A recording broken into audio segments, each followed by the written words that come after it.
Hey everyone, welcome to my channel, it's me Gamerturk and this is Gamerturk's Onsen. We are back after a 2-week vacation of Shaman King. Well, not really, I was catching up with the previous 2 episodes while they were on a break. But now we're back on time again with episode 18, The Great Spirit and My Team. Just straight out of the gate, not the most impressive episode because it wasn't aiming to be. This is more of an establishing episode after that 2-week break for us to get into the next main arc of the series. The Shaman King Tournament properly begins, well, next week, hopefully.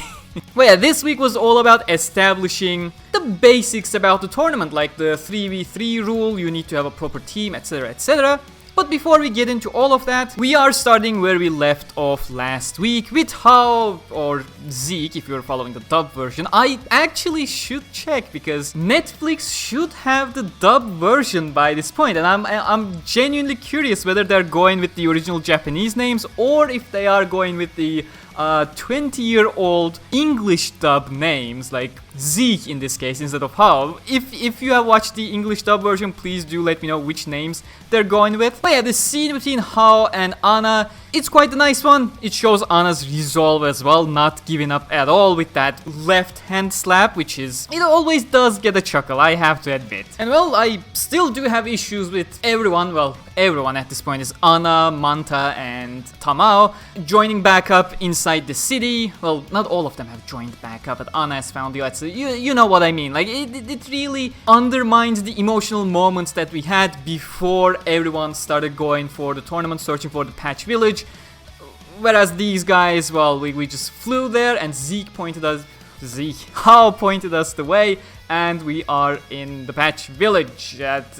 Okay then. There are some other things I want to mention later down the line, but again, that's later down the line. When we go back into the cave, I feel like that's one of those really nice calm moments that seem like it doesn't serve a purpose, but for the conflict, well, I don't want to say conflict, but the difference of perspective between Lyserg and Yoh, I think that scene really does it perfectly. How Yoh immediately calms the scene, brings everyone together into a more cheerful atmosphere, whereas Lyserg, even he's getting cheerful, but he's really pushing himself not to, because he really wants to stick with the objective that he has. It's really a nice scene that really portrays that portion. As for big guy Bill, they're carrying him, and then he's like, well, I don't need your saving, but yeah, okay, I know we're in the shonen show, etc. It's little bits of exposition that he spouts, not like everyone needed it. It wasn't even anything worthwhile. It's like, this is where the challenge begins, and then Yoh and Co just walk in, they see their visions. Not all of them, of course, but you know, we get to see Yoh's vision specifically, and then he wakes up with Silva, and the scenes with Silva, I genuinely like Silva as a character, the way he's caring towards Yoh. Of course, it's his responsibility as an officiator, you know, every single officiator is with their own delegate is not the right word, the competitor that they were assigned to. But again, Silva's caring personality towards Yoh, it's something I really like. But when we compare it to the other competitors, they have their own relationships with their own officiators as well, which is a nice little contrast. Not much of a contrast, but a little difference in tone. Of course, Ren is acting like a badass, sure, why not? I love how, I mean, it's obviously on purpose, but I love how Silva is like, don't look at the Great Spirit for too long, you may actually end up dying, and Ren is like looking straight into the Great Spirit. And speaking of looking towards the Great Spirit, later down in the episode, we see Manta just staring at the Great Spirit. They have just arrived as well, as far as we know. Why is Yoh having issues looking at the Great Spirit when fucking Manta doesn't? Yeah, he can see ghosts and, well, future stuff will share some more information as well. Let's not go that far down the line, but you know what I mean. Even if you know the future stuff with Manta, come on now, if you don't let Yoh stare at the spirit, maybe put some blinds to Manta's room as well, so it doesn't stare into the fucking oblivion like that. You know, sometimes when there are these kinds of, it's not inconsistencies, but it's like they really paid attention to a very specific thing in one scene, and then that concept is immediately forgotten because that concept existed just to show the difference between Yoh and Ren.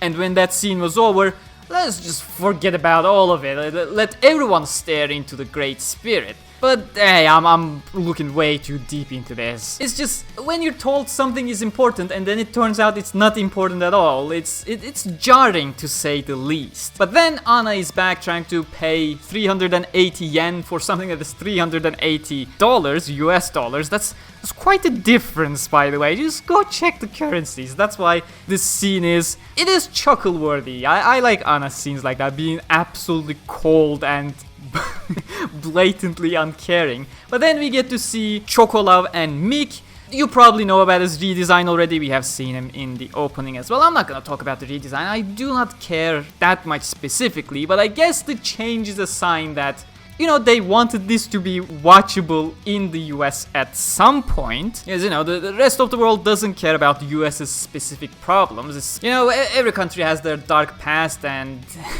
I'm just not gonna continue there because whatever I say can be taken out of context. But yeah, you know, they decided to give it a little bit of a redesign to his facial appearance to not look like a certain stereotype that may give people the wrong idea, and that's that. As for Chocolove himself, he's not particularly one of my favorite characters at all. Like, even within the crew, he's probably lowest of the low for me. Even people like Lyserg are over him in regards to my own preferences.